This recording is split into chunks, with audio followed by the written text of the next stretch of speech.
Let's make these delicious peanut butter chocolate protein bites. We're gonna start off with a bowl. About 2 cups of oats, dry roasted peanuts, about 2 scoops of peanut butter. Next, you're either gonna use maple syrup or honey.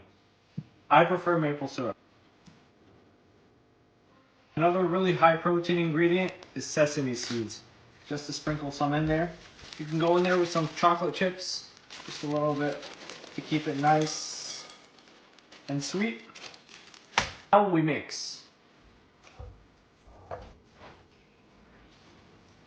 Should look something like this.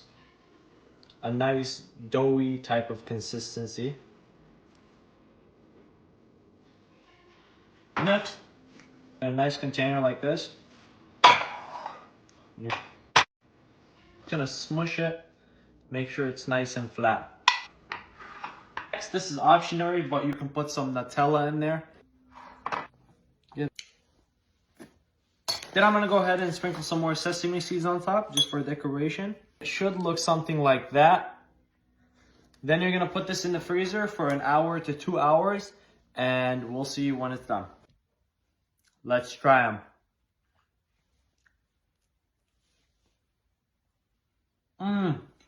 10 out of 10. Never miss.